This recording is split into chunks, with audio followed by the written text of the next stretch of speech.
Tiada negeri pembangkang dia naktiri, Ketua Pemuda PAS mahu nafi apa pula? Oleh Najib Bakar. Ketua Pemuda PAS Afnan Hamimi Taib Azamuddin boleh pilih ketepikan sebentar kebencian yang ketara. Tetapi dalam sukan kita ada terma sportsmanship, tingkah laku gentleman walaupun berhadapan dengan musuh. Saya baru ada kesempatan nak jawab sedikit Afnan susulan libat urus RMK-13 di Kedah pada 20 Januari lalu. Lihat, dia kemaskini status dengan banyak gambar. Tapi disengaja pilih gambar YB Rafizi yang bukan dalam keadaan shoot yang baik. Mulut YB Rafizi dok muncung sebab gambar diambil dalam keadaan beliau sedang bercakap. Bila sengaja dipilih dan pos gambar macam itu, menyerlahkan kebusukan hati, sakitnya hati mereka kepada kerajaan Madani. Gambar watak lain semua dalam keadaan baik.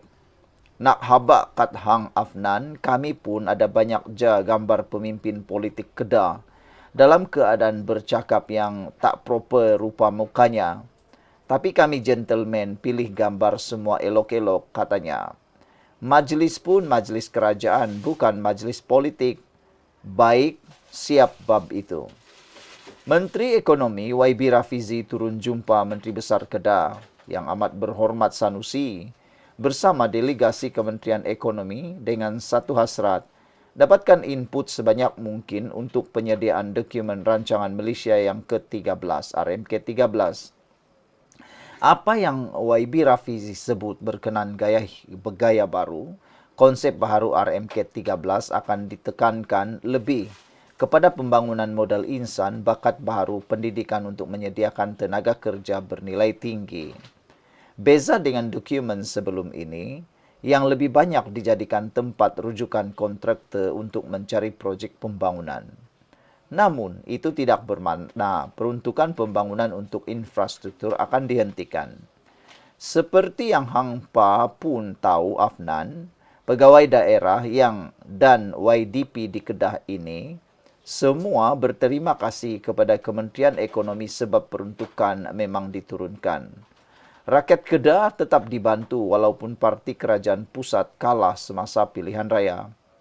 Dalam majlis yang sama, 2 orang pegawai daerah di Kedah terang-terangan memuji usaha kerajaan pusat memberikan peruntukan pembangunan yang banyak sepanjang 2024. Bila masa Kedah atau negeri pembangkang ini dia naktiri, takkan Hang nak nafi benda ni? Hang boleh kata Kedah sekian lama tidak dipedulikan. Dey, Kedah adalah antara 6 negeri paling banyak dapat peruntukan. 50% dari jumlah selain Perlis, Kelantan, Terengganu, Sabah dan Sarawak.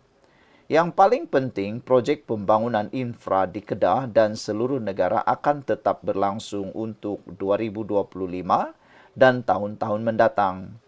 Duit kita bukan sebanyak Saudi untuk terus spend berbilion selesaikan dalam masa singkat. Akan ada keutamaan. Projek yang mendesak di seluruh Malaysia yang perlu diberi tumpuan tahun demi tahun. Contohnya, projek tebatan banjir Kelantan berbilion harganya. Kerajaan pusat tetap komited untuk teruskan sebab nak selesai terus masalah banjir rakyat Kelantan. Atau, Hang rasa Afnan elok bilion di Kelantan tu ditarik dan beri kepada Kedah. Nanti Hang main isu rakyat Kelantan pula ditindas. Macam tak kena je hampa ni semua.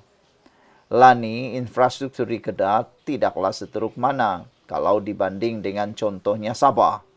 Sabah tu setengah jam saja memandu dari Kota Kinabalu dah jumpa lokasi yang infranya teruk. Kedah ni jauh lebih baik. Janganlah buat muka minta kesian sangat seolah-olah kena tindas meluat aik tengok. Tapi, ialah, bila orang tak ada idea nak perintah, cuma reti main sentimen, ginilah lagaknya. Nak buat kerja tak mampu fikir, tak kompeten. Salahkan orang tu benda paling mudah bila nak tutup kelemahan diri sendiri. Sekian dulu untuk kali ini. Jangan lupa tinggalkan komen anda. Sila tekan butang subscribe. Kita jumpa lagi. Bye-bye. Salam sejahtera, terima kasih karena bersama dengan saya di Nazlin Unity Channel. Saya sangat yakin isu yang dibincang dan dikongsikan kali ini, pasti menarik perhatian Anda semua. Gaji elaun pemimpin di SG4 tidak mau kalah. Wah, apa cerita tentang gaji? Bila cakap tentang gaji, ini cerita tentang duit, tentang kekayaan, dan tentang kemiskinan. Dan untuk makluman Anda semua, siapa itu pemimpin di SG4? Itu melibatkan negeri-negeri yang di bawah pembangkang ataupun di bawah Perikatan Nasional atau di bawah, yang lebih tepat, di bawah kepimpinan PAS. Ditulis oleh Liana Marzuki. Mari kita kaji dan hadam belanjawan 2025 setiap negeri di Malaysia. Lihat berapa banyak belanja mengurus mereka, OPEX, berbanding dengan belanja pembangunan, CAPEX. Semak silang pula dengan jumlah populasi. Dapatlah disimpulkan, negeri SG4 yang kurang maju dan membangun, belanja pembangunan mereka hanya 1/3 daripada belanja mengurus. Memalukan kan? Maknanya, kos untuk menguruskan negeri itu tinggi sekali dengan gaji dan elaun pemimpin dan segala macam GLC berbanding diperuntukkan untuk pembangunan negeri dan rakyat. Kelantan contohnya, negeri termiskin di semenanjung Malaysia. Bab perks untuk pemimpin tak nak kalah ya. Kelantan satu-satunya negeri yang kesemua exco-nya diberi Mercedes mewah. Gaji menteri besar lebih mahal daripada negeri lain yang lebih maju. Walhal isu air 50 tahun tetap begitu juga. Terengganu pula nampak okey pada mulanya, namun baru-baru ini isu jalan runtuh kerana hakisan pantai hanya diberi RM120,000. Itu sahaja yang mereka mampu. Walhal gaji Menteri Besar Terengganu antara yang tertinggi di Malaysia. Kalah Pulau Pinang pula. Dan yang lebih menyayat hati, netizen mula mengaitkan hakisan pantai itu dengan jumlah bayaran saman fitnah yang dibayar oleh Siti Mastura sebanyak RM800,000. Saman fitnah saja sudah jauh lebih besar daripada peruntukan hakisan pantai ini. Jadi kata mereka berhenti membuat fitnah supaya uang 800,000 itu boleh disalurkan untuk membuat jalan yang kena hakisan pantai ini, kata mereka. Selain daripada itu, saman fitnah yang dibayar oleh Muhyiddin 1,34 juta turut dikaitkan. Kata mereka, kalaulah duit 1 juta itu diberi kepada negeri Terengganu yang hakisan pantai ini berlaku jalannya teruk, runtuh, punyalah besar kesannya. Tapi apakan daya, hanya 120,000 mampu diberikan dalam dana itu dan lebih kurang 2 juta ringgit pula hanya dibayar untuk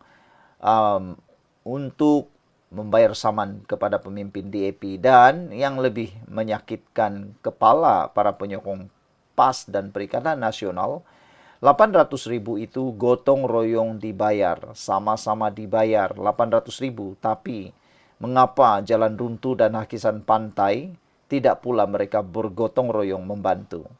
Nak bayar saman fitnah, takut ahli parlimen itu hilang kelayakan kena bankrupt, gotong royong pula. Itu dia saudara-saudara. Itu sahaja yang mereka mampu. Walhal gaji Menteri Besar Terengganu antara yang tertinggi di Malaysia, kalah Pulau Pinang pula. Kalau kita kaji sejarah politik dunia, mana-mana parti yang menggunakan agama, mereka tak tekankan kemajuan dan pembangunan. Mereka mahu kekalkan rakyat dalam kemiskinan membawa kepada kekufuran. Walhal pemimpinnya pula berjolisakan. Tulis Liana Marzuki. Wow, ini satu pendedahan yang luar biasa. Saudara-saudara sekalian, apapun pendapat Anda dan sila tinggalkan komen Anda untuk kali ini. Tiada negeri pembangkang dianaktiri. Ketua Pemuda PAS Mahunafi. Sekian dulu untuk kali ini. Jangan lupa tinggalkan komen Anda untuk isu yang pertama tadi. Untuk isu yang kedua ini pula, salam sejahtera, terima kasih karena bersama dengan saya di Nazilin Unity Channel. Ada yang kata padan muka, ada juga kata berhati-hatilah. Ini apabila nak sindir Perdana Menteri pasal tersasar dan bersasar, ahli Parlimen PAS ini pula kena sekolah. Haha. Seorang wakil rakyat PAS ibarat kena sekolah. Dengan orang ramai selepas anggap Perdana Menteri serba tersasar dari isu harga minyak hingga titah edendum. Ada juga netizen kata, ahli Parlimen PAS ini kena berhati-hati. Jangan sampai insiden Kana Saman 800.000 Siti Mastura dan juga Muhyiddin Yassin 1,3 juta itu berulang pula kepada Anda, kata mereka. Jangan sampai kes fitnah menjadi ulangan balik dalam ahli Parlimen PAS. Ahli Parlimen Bacok, Sahir Sulaiman, mulanya menerusi hantaran DX menemplak Datuk Seri Anwar Ibrahim dengan turut menyenaraikan perkara yang tidak tersasar. Kata beliau, Perdana Menteri bukan Menteri Keuangan tersasar. Turun harga minyak tersasar. Tol percuma tersasar. Titah edendum jauh tersasar. Itu yang beliau cuba, mahu memalukan Anwar Ibrahim. Yang tidak tersasar, kata ahli parlimen itu, DNAA dilepas tanpa dibebaskan kes rasuah siasatan 3R.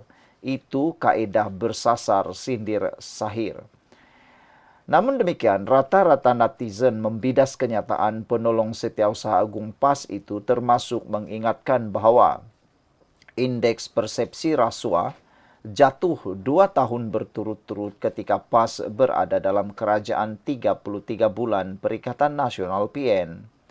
Malah ada yang menyindir PAS apabila ahli Parlimen Kepala Batas Siti Mastura Muhammad pada 22 Januari lalu membayar sebanyak RM830.034.75 dalam bentuk ganti rugi dan kos guaman termasuk faedah kepada 3 pemimpin DAP. Selain itu, warganet juga tidak lupa dengan penampilan Sahir yang ikonik dengan pantun ruh neh semasa debat model baharu ekonomi Malaysia dengan Menteri Ekonomi Rafizi Ramli pada Ogos 2023. Tersasar abah kau, kata seorang netizen. Makin meroyan puak-puak PAS PN ini. Kalau PMX bukan Menteri Keuangan, takkan tahu penyelewengan dibuat Perikatan Nasional PN masa jadi kerajaan, katanya lagi. Harga minyak setakat hari ini masih kekal RM2.05. Tol percuma, keuangan negara syarat dengan hutang nak lagi percuma, tegas pemilik akaun X Nizam Musa. Yang ini bagus untuk Anda ketahui bahawa memang benar kalau bukan Anwar Ibrahim jadi Perdana Menteri dan tidak memegang Menteri Keuangan, silap-silap hari bulan banyak penyelewengan yang dibuat semasa zaman PN tidak akan terdedah dan tidak akan terbongkar. Bersyukurlah Anwar Ibrahim jadi Perdana Menteri dan Menteri Keuangan, maka banyaklah kes-kes penyelewengan yang berlaku semasa zaman PN kini terbongkar satu persatu dan Anda pun tak pernah tahu. Tiba-tiba ada, tiba-tiba muncul. Coba bayangkan kalau bukan Anwar Ibrahim jadi Perdana Menteri dan bukan jadi Menteri Keuangan. Pada pendapat Anda, adakah penyelewengan-penyelewengan yang berlaku pada zaman Perikatan Nasional itu boleh terdedah atau akan terdiam selama-lamanya, tersembunyi selama-lamanya? Hal seterusnya ialah apabila ramai yang menuntut, termasuklah pembangkang ini menuntut tol percuma, mereka lupa bahawa janji itu dibuat ketika keadaan keuangan negara berada dalam keadaan yang baik. Namun sekarang ini keadaan keuangan negara syarat dengan hutang, termasuk hutang yang dicipta semasa zaman Perikatan Nasional. Jadi, nak bayar hutang kah atau nak bayar nak bagi lagi percuma tol. Nak bagi percuma tol, implikasinya ratusan juta. Jadi, nak mahu selesai utang atau nak bagi percuma, Anda tulislah sendiri dengan kebijaksanaan Anda. Selain itu, seorang lagi menemplak 830.000 derma pada DAP tersasar ke meet target, kata beliau. Cukup jumlah tersasar, tak cukup jumlah. Teks tersasar jadi teksi. Mimpi Nabi tersasar mimpi bala, kata beliau. Tunggang edendum tersasar tunggang penyakau. Tunggang derma jihad tersasar tunggang derma jahat. Kecam jam tokman.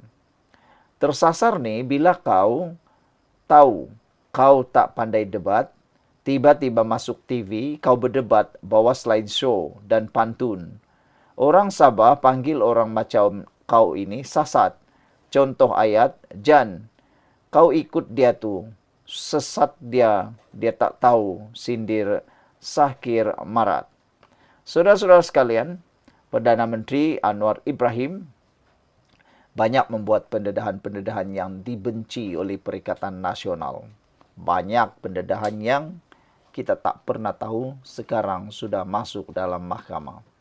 Sekian dulu untuk kali ini. Jangan lupa tinggalkan komen Anda. Bye-bye. Salam sejahtera. Terima kasih karena bersama dengan saya di Nazlin Unity Channel. Persoalan besar hari ini, adakah parti gerakan akan keluar daripada Perikatan Nasional? Adakah Perikatan Nasional akan berpecah lagi dan akan membentuk jajaran baru? Ini apabila satu laporan menulis, selepas kecewa dengan gerakan, Perikatan Nasional Pulau Pinang kini memfokus gabungan Melayu-India. Baru-baru ini dalam pilihan raya di Pulau Pinang, kelihatan gerakan tidak bermaya langsung, tidak langsung dapat menyaingi DAP. Oleh sebab itulah Perikatan Nasional mula menyedari, tidak mungkin mereka dapat merampas Pulau Pinang dengan hanya bantuan gerakan. Jadi mereka mula mengorak langkah dengan cuba pula memancing undi Melayu India. Sumber ini berkata gabungan pembangkang itu sedar ia berdepan cabaran sukar untuk meraih undi kaum Cina di Pulau Pinang. Sumber berkata Perikatan Nasional PN mengalihkan fokusnya di Pulau Pinang kepada pengundi Melayu dan India untuk memenangi majoriti tipis kerusi pada PRN akan datang. Menurutnya, PN mengakui ia akan bergelut untuk meraih undi kaum Cina di negeri itu, seperti dibuktikan oleh prestasinya pada PRU 15 dan PRN 2023. Apabila komponen berbilang kaumnya gerakan gagal memperoleh sokongan pengundi Cina untuk gabungan itu. Sebaliknya, sumber berkata, gabungan pembangkang itu mendapati ada perubahan ketara sokongan dalam kalangan masyarakat India Pulau Pinang, khususnya pada PRK Sungai Bakap pada Julai 2024. PRK Sungai Bakap mendedahkan perubahan ketara pengundi India terhadap PN, katanya. Kami berharap strategi memfokuskan pengundi Melayu dan India Pulau Pinang akan mengukuhkan sokongan daripada masyarakat India sambil mengekalkan asas pengundi Melayu kami, kata sumber itu kepada FMT. Pada PRN 2023, Perikatan Nasional julung kali merampas kerusi Sungai Bakap yang pernah menjadi kubu kuat PKR pada PRN 2023. PRK diadakan tahun lalu susulan kematian adunya Nur Zamri Latif Abidin Ismail dari PAS mempertahankan kerusi PN dengan majoriti 4.267 undi berbanding 1.563 undi terdahulu. PRK Sungai Bakap turut menyaksikan peratusan keluar mengundi keseluruhan lebih rendah dengan hanya 47% pengundi Cina menunaikan tanggung jawab mereka, khasnya disebabkan rasa tidak puas hati terhadap kerajaan perpaduan. Pakar berpendapat keputusan itu menunjukkan masyarakat Cina mungkin memilih tidak mengundi daripada menyokong PN. Gerakan kurang semangat bertelagah dengan PAS. Walaupun Perikatan Nasional berjaya menembusi Pulau Pinang pada PRN 2023, Dengan memenangi 11 kerusi, PAS 7 bersatu 4, gerakan kalah teruk kecuali di sebuah kawasan. Di kerusi bayan lepas, Presiden Gerakan Dominic Lau meraih 13.573 undi, manakala calon amanah Azrul Mahathir Aziz sekadar mendapat 1.889 undi. Tetapi kempen pilihan raya Lau mendedahkan ketegangan antara gerakan dan PAS dengan pencalonannya dibantah beberapa pemimpin PAS negeri. Seorang pemimpin PAS turut meminta timbalan pengerusi PN yang hadir tanpa diundang itu supaya meninggalkan sebuah ceramah.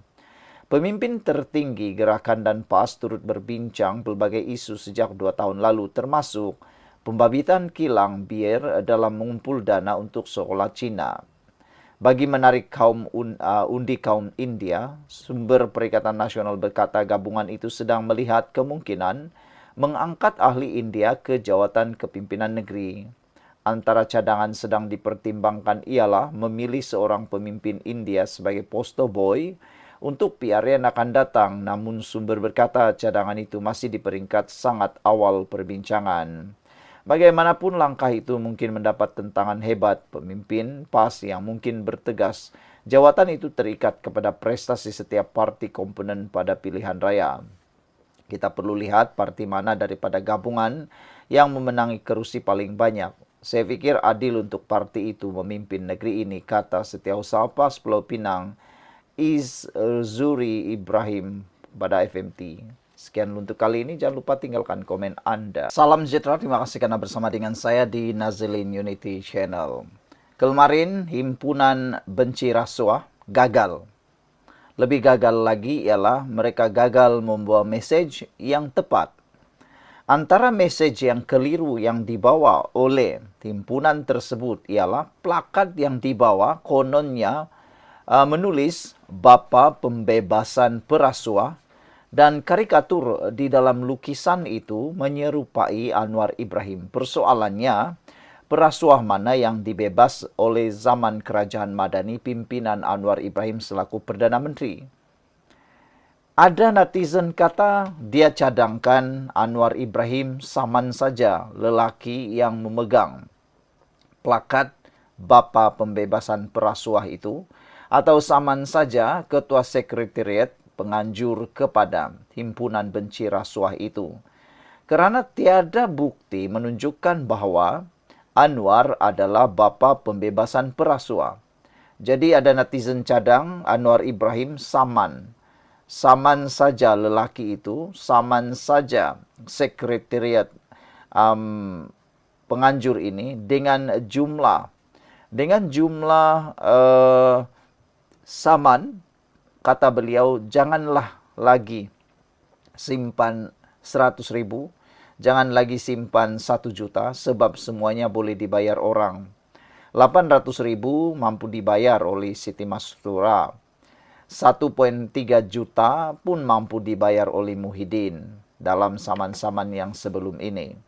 Kali ini, apa kata kalau Anwar Ibrahim minta saman ataupun minta jumlah pampasan saman sebanyak 1 bilion pula. Nak tengoklah siapa yang mampu bayar. Sebab baru-baru ini Siti Mastura mampu bayar saman gara-gara memfitnah pemimpin DAP. Muhyiddin pun sama, gara-gara memfitnah pemimpin DAP, dia bayar 1 juta. Kalau dicampur kedua-dua mereka, lebih daripada 2 juta ringgit dibagi percuma. Dibayar percuma kepada pemimpin DAP gara-gara fitnah. Ada yang mencadangkan kalau duit itu digunakan untuk tujuan yang lebih baik seperti membantu sekolah-sekolah daif, hospital-hospital daif dan sebagainya, itu kan lebih baik. Ini membayar fitnah. Nah, itu betul-betul tak boleh diterima oleh ramai netizen. Jadi itu sebabnya mereka cadangkan Anwar Ibrahim saman saja pemegang plakat itu atau penganjur itu dengan nilai 1 bilion. Barulah mereka tahu bagaimana deritanya di fitnah itu. Bagaimana deritanya terkena saman fitnah. Yang lebih teruk lagi sebenarnya bukan yang memfitnah itu, tetapi orang yang menerima fitnah itu lebih teruk. Bayangkanlah kalau paci-paci, maci-maci yang terus percaya bulat-bulat dengan fitnah itu. Sampai mereka mati, mereka akan tetap percaya dan percaya fitnah tersebut. Bukankah itu satu perbuatan yang memang boleh disebut celaka lah kan? Sebab fitnah ini menyebabkan kerosakan kepada pribadi individu tertentu. Hari ini dibuktikan bahwa tiada satupun kes yang membabitkan rasuah yang dibebaskan oleh Anwar Ibrahim. Bahkan semasa zaman Perikatan Nasional lah, banyak kes-kes yang melibatkan VVIP telah pun dibebaskan. Kenapa waktu itu atau kenapa semasa himpunan benci rasuah itu tidak pula membawa plakat-plakat tersebut? Kalau nak tahu, 156 kes mahkamah digugur semasa zaman PN. Antara yang paling menarik ialah semasa zaman pemerintahan PN, Kunan juga dibebaskan dengan 2 kes. Selain daripada itu, seorang peguam yang mewakili Najib, Safi Abdullah juga dengan 2 kes bebas lepas kes LHDN dan ubah wang haram bernilai 9,5 juta. Sewaktu kes ini juga berlaku, Rizah Aziz dilepas tanpa dibebaskan dengan 5 kes. Jadi apa kesnya? Dan untuk pengetahuan Anda, Timbalan Perdana Menteri sekarang yaitu Zahid Hamidi juga dibebaskan dengan 40 tuduhan rasuah kes projek sistem VLN semasa zaman Perikatan Nasional. Dan yang lebih menarik, Tun Musa Aman dibebaskan 40 tuduhan semasa zaman Perikatan Nasional. Semuanya berlaku semasa zaman Perikatan Nasional. Jadi, nak tanyalah kan, kata netizen ini, kenapa tidak Anwar Ibrahim saman saja 1 bilion? Apa pula pendapat Anda? Tinggalkan komen Anda. Bye-bye. Salam sejahtera, terima kasih kena bersama dengan saya di Nazilin Unity Channel. Himpunan benci rasuah kemarin sangat gagal dan memalukan. Hanya 200 orang yang hadir, dijangka 100.000. Rupa-rupanya hanya 200 orang. Yang menariknya lagi ialah semua yang menyertai himpunan itu adalah orang-orang biasa yang coba untuk membuat himpunan yang bercampur baur. Tidak tahu apa yang mereka sebenarnya mahu perjuangkan melalui himpunan itu. Karena jika mereka mahu menyebut Anwar Ibrahim di dalam isu atau isi utama himpunan itu, menjadi persoalan ialah apa masalah terhadap Anwar Ibrahim berkait rasuah. Anwar Ibrahim telah menyatakan bahwa perang rasuah habis-habisan akan dilakukan apabila beliau memulakan kerjaya sebagai seorang Perdana Menteri. Akhirnya hari ini, apabila ada plakat yang dibawa dalam himpunan itu, yaitu menulis bapa pembebasan perasuah yang membawa maksud Anwar Ibrahim, menjadi persoalan utama ialah perasuah mana yang dibebas pada zaman Kerajaan Madani. Nah, jadi jangan skip video ini karena kita akan menyingkap siapa sebenarnya yang membebaskan perasuah itu. Adakah betul Anwar Ibrahim atau Anda sebenarnya hanya ditipu bulat-bulat, dikelirukan oleh plakat tersebut, atau Anda tak pernah tahu pun tentang kebenaran yang sebenar-benarnya? Ini kebenarannya. Perasuah mana yang dibebas zaman Kerajaan Madani? Sebenarnya tiada. Plakat terpampang ungkapan bapa pembebasan perasuah dengan karikatur mirip Datuk Seri Anwar Ibrahim sempena Himpunan Rakyat Benci Rasuah di Dataran Merdeka semalam mengundang persoalan banyak pihak. Antaranya, seorang TikTokers Wan Hadi yang menyifatkan plakat dengan gelaran kepada Perdana Menteri semasa himpunan yang disertai pelajar Institut Pengajian Tinggi IPT itu sebagai biadab dan langsung tidak berterima kasih kepada kerajaan. Yang dirisau ialah pelajar-pelajar ini menjadi tunggangan orang-orang yang berkepentingan. Pelajar-pelajar ini mungkin tak sedar apa yang mereka lakukan salah. Selain daripada itu, TikTokers ini juga menjelaskan adalah tidak betul jika tuduhan membebaskan perasuah itu dikaitkan dengan keputusan terhadap timbalan Perdana Menteri Datuk Seri Dr. Ahmad Zahid Hamidi yang dilepas tanpa dibebaskan di NAA daripada 47 tuduhan pecah amanah, rasuah dan penggubahan wang haram dana Yayasan Akal Budi. Persoalannya, perasuah mana yang dibebaskan pada zaman kerajaan Madani? Berikan saya satu nama saja, kata beliau. Saya nak ingatkan kembali, kes Datuk Seri Zahid Hamidi ini ada 87 pertuduhan. Yang tuduh Zahid di mahkamah adalah peguam negara, lantikan Mahathir dulu, iaitu Tommy Thomas. Yang bebaskan pula ialah Datuk Seri Zahid. Yang bebaskan Datuk Seri Zahid adalah peguam negara, lantikan Muhyiddin Yassin Perdana Menteri yang ke-8. Datuk Seri Zahid lepas bebas daripada 40 pertuduhan rasuah semasa zaman Perikatan Nasional. Katanya menerusi rakaman dimuat naik di TikTok yang meraih lebih 58,000 tontonan setakat ini. Terdahulu, tular foto plakad Bapa Pembebasan Perasuah yang turut diarak dalam Himpunan Rakyat Benci Rasuah di Ibu Negara petang semalam. Menerusi kempen demokrasi, anjuran Sekretariat Rakyat Benci Rasuah itu juga tersebar di media sosial poster dengan karikatur mengenakan sut tentera lencana bernombor 47 dan logo Madani beserta caption kerajaan Saying Corrupter. Mengulas lanjut, Wan Hadi menegaskan bahawa Mahkamah sudah mengesahkan bukan tanda tangan Datuk Seri Zahid pada cek duit terbabit, sebaliknya cop daripada pegawai Presiden UMNO berkenan. Menurutnya, keputusan Mahkamah Tinggi Kuala Lumpur terhadap Ahmad Zahid pada 4 September 2023 itu juga melibatkan akaun Yayasan Akal Budi yang diasaskan pemimpin itu bukannya menyakau duit kerajaan atau dana awam. Tidak ada satu pun daripada 47 pertuduhan itu Datuk Zahid terima rasuah atau makan suapan. Datuk Zahid hanya dituduh amla penggubahan wang haram berkaitan salah guna kuasa. Duit dia sendiri masuk ke dalam akaun Yayasan Akal Budi milik dia sendiri yang ditubuhkan sejak 1994 untuk pelajar-pelajar tahfiz.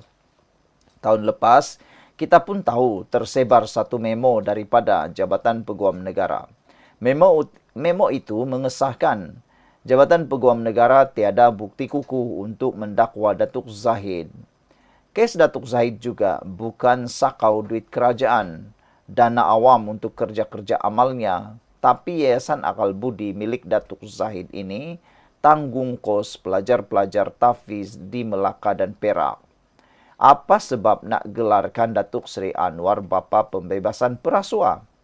Zaman PAS PN dulu ada 156 kes mahkamah digugurkan zaman itu. Kenapa kau penyokong PN tak letak muka Muhyiddin Yassin atau Ismail Sabri sama? Templak Wan Hadi lagi. Saudara-saudara sekalian, menurut paparan yang dinyatakan dalam Harapan Daily ini, ada 156 kes mahkamah digugur pada zaman Perikatan Nasional yang ramai tak sebut, yang ramai tak cakap, yang mungkin pemimpin Perikatan Nasional buat-buat lupa dan tak tahu. Antaranya, pada waktu ini juga, Musa Aman bebas dengan 46 pertuduhan. Semasa Perikatan Nasional juga, zaman Perikatan Nasional juga, Zahid bebas 40 tuduhan rasuah kes projek sistem VLN. Semasa ini juga, bekas ahli lembaga Felda bebas 29 tuduhan rasuah semasa zaman PN. Semasa zaman PN juga, ada Nasruddin lepas tanpa bebas 16 pertuduhan pecah amanah. Selain itu, Aziz Rahim lepas tanpa bebas 3 tuduhan rasuah, 6 tuduhan penggubahan wang haram. Pada masa yang sama, zaman Perikatan Nasional, Riza Aziz dilepas tanpa dibebaskan juga dan Muhammad Hafirizam bebas tuduhan penggubahan wang haram 15 juta ringgit. Hasanah bebas daripada tuduhan pecah amanah 50,4 juta ringgit. Isa Samad juga bebas satu pertuduhan pecah amanah pada zaman Perikatan Nasional. Manakala seorang peguam Safi Abdullah lepas bebas kes LHDN dan ubah wang haram 9.5 juta. Ahmad Maslan bebas dua tuduhan bayar kompaun 1.1 juta. Dan Kunan bebas kes rasuah 2 juta ringgit terlepas hukuman penjara 12 bulan. Itulah kes-kes jenayah Mahkamah Berprofil Tinggi VVIP yang mana berlaku semasa zaman Perikatan Nasional. Paling banyak digugurkan 156 kes mahkamah digugur zaman Perikatan Nasional menurut laporan di Harapan Daily ini. Sekian dulu untuk kali ini. Jangan lupa tinggalkan komen Anda. Bye-bye.